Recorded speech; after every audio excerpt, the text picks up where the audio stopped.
So we go on to the third sum, practice at 5.2, third sum, page number 67 of your geometry textbooks. Now, before I do the third sum, okay, we need to revise a few concepts which you have learned in your lower classes. Especially last year also you learned this concept, okay.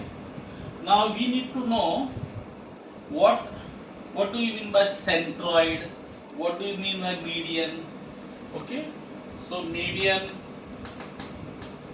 and what is a centroid? You know what is a median?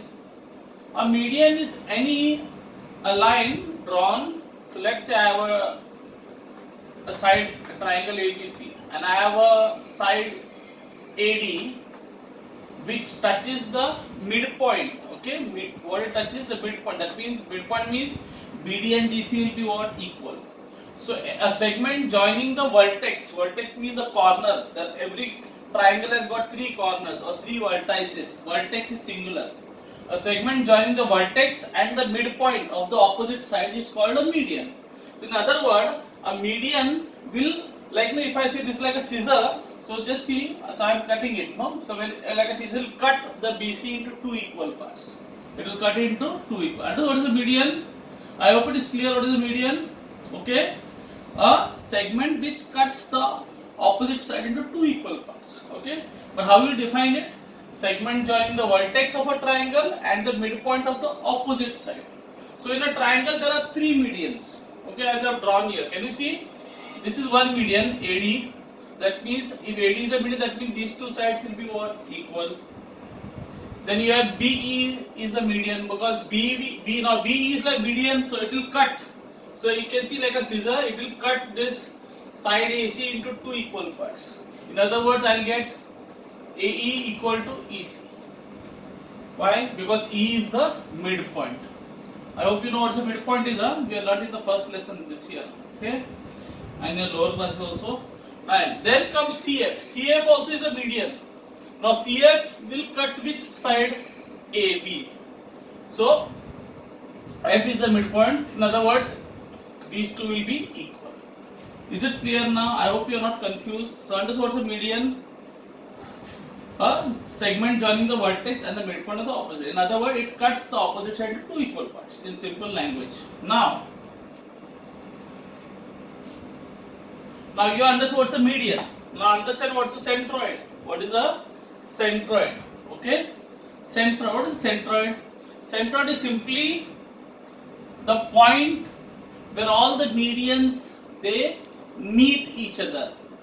Okay, like example G is the point where all the medians, can you see AB, CF and BE, they are all meeting at which point? At what point? At G. So I see. So in other words, G. But how will you define the centroid?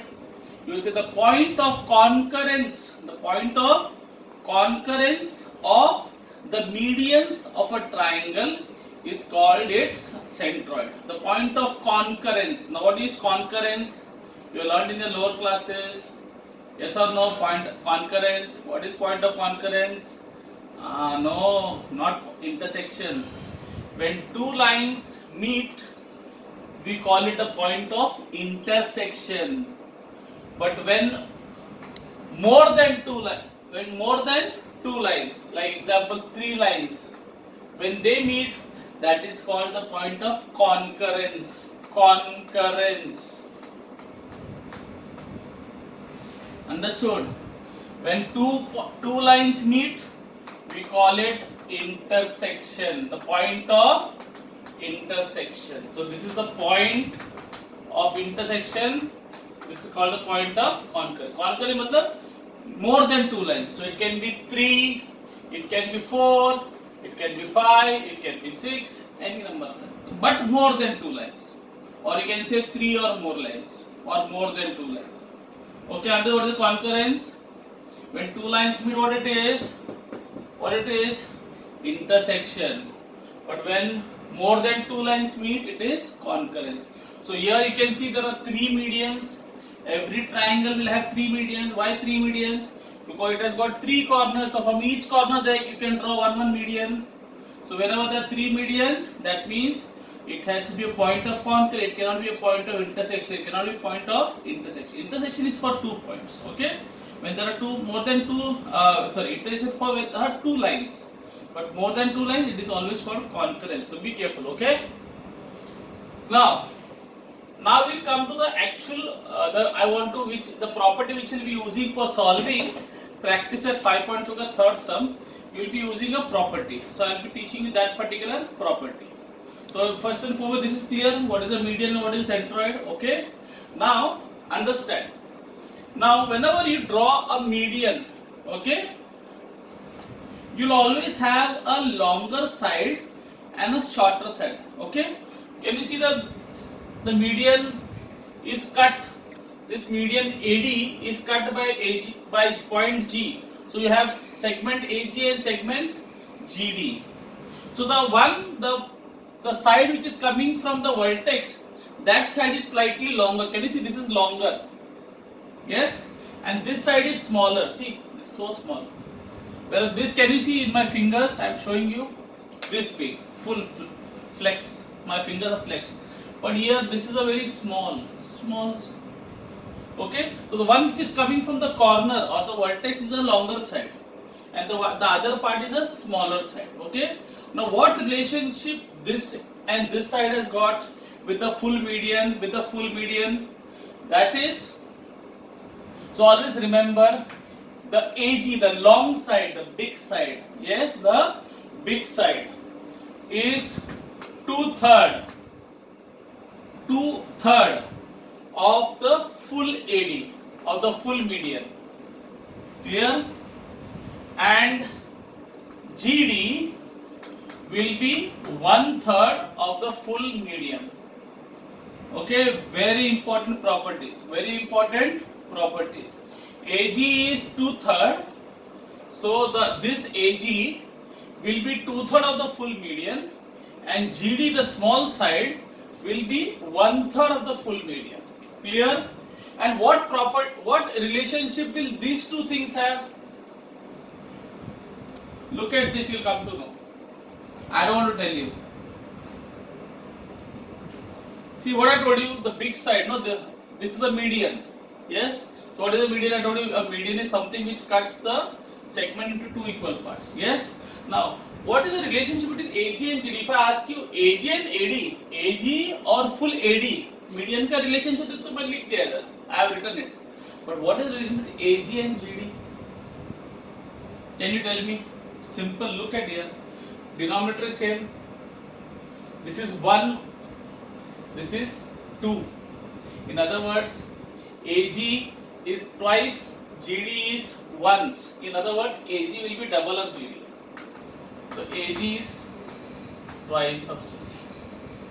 Understood? Understood the idea? AG के सामने क्या है? Denominator same है 3.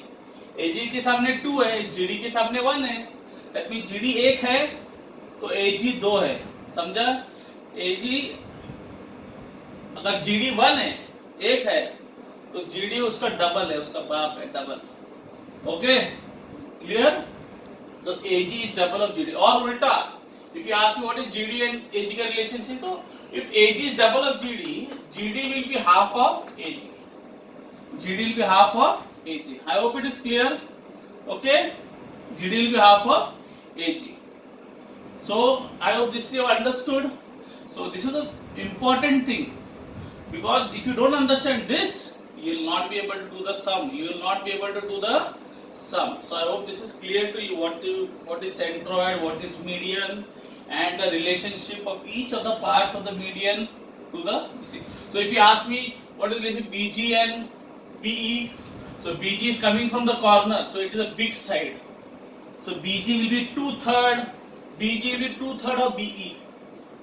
Yes, BG will be 2/3 of BE, because BG is coming from the corner, big side. Can you see? Big side.